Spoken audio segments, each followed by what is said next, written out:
I do think everyone in life needs a nemesis, like Superman and Bizarro Superman. Nancy Pelosi is subtle about many things. How she feels about Alexandria Ocasio-Cortez and other young, high-profile liberals in Congress, it isn't one of them.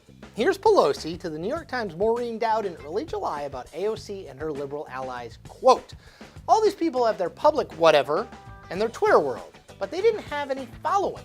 They're 4 people, and that's how many votes they got." Ooh, doggy. Hoo-hoo.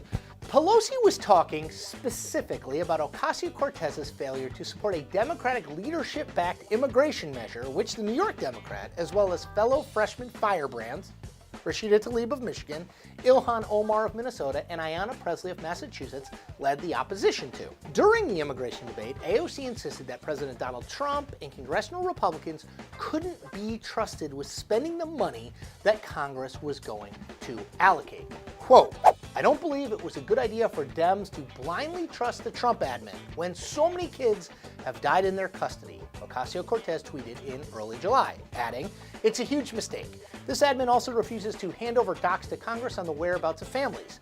People's lives are getting bargained. And for what?" End of quote.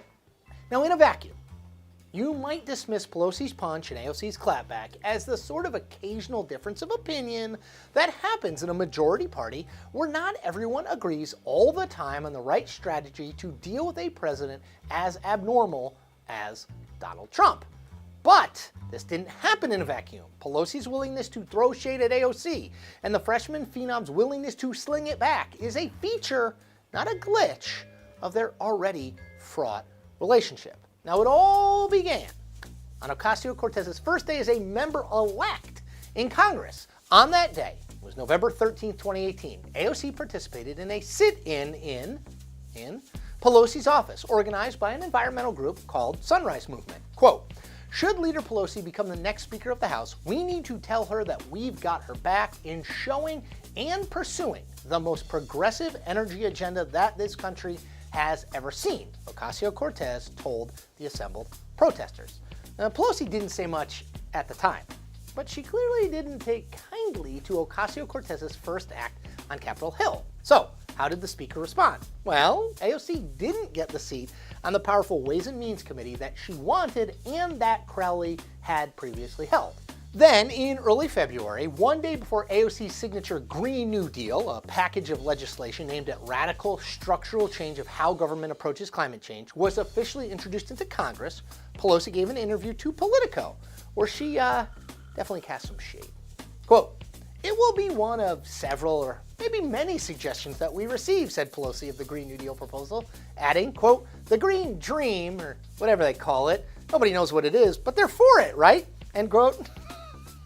Oh, the Green Dream. Whew, God, those were good times. Now, Pelosi was not done. In fact, she was far from it. In an interview with USA Today in April, Pelosi was asked about the challenges of governing a majority party where a group of young liberals, led by Ocasio-Cortez, were regularly challenging her strategy. Responded Pelosi, quote, "While there are people who have a large number of Twitter followers, what's important is that we have large numbers of votes on the floor of the House." End quote. Now, Pelosi didn't name names there, but who could she be talking about? Who? Maybe AOC and her 4.68 million Twitter followers? Mystery solved.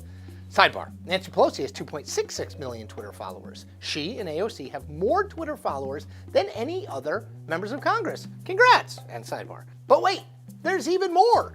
Asked about AOC and her group in an interview with CBS's Leslie Stahl, Pelosi said drolly, quote, "That's like 5 people," end quote. Why all the animosity, you ask? Well, consider AOC and her Green New Deal from Pelosi's perspective. Pelosi's been fighting these fights for liberals for the better part of the last 4 decades. She was first elected to a San Francisco congressional seat way back in 1987. Well, suddenly, here comes AOC, the now 29-year-old, very junior member of Congress, who wants the party's leaders to immediately listen to and adopt her ideas. Pelosi, in her own mind, has been leading the charge for liberal ideas and affecting change on them longer than AOC has been alive, literally longer than she's been alive. So Pelosi doesn't need to take instructions on how to run the House from someone who has spent a grand total of 6 months in said House. The not at all subtle message Pelosi is sending to AOC and her ilk is this: you may be a big star in the Twitter sphere, but in Congress, I'm the boss. You don't have to like that reality, but until you figure out a way to beat me, you do have to live with it. Which is, technically speaking, true. While AOC isn't the only liberal unhappy with the border funding deal Pelosi cut, 95 Democrats wound up voting against it in the House, neither the New York congresswoman nor anyone else in her wing of the party have the power, or even close to the power, within the House to oust Pelosi. Because if they did, they might have already tried that move. And that is the point. We make New Point episodes every Tuesday and Thursday. Check them all out.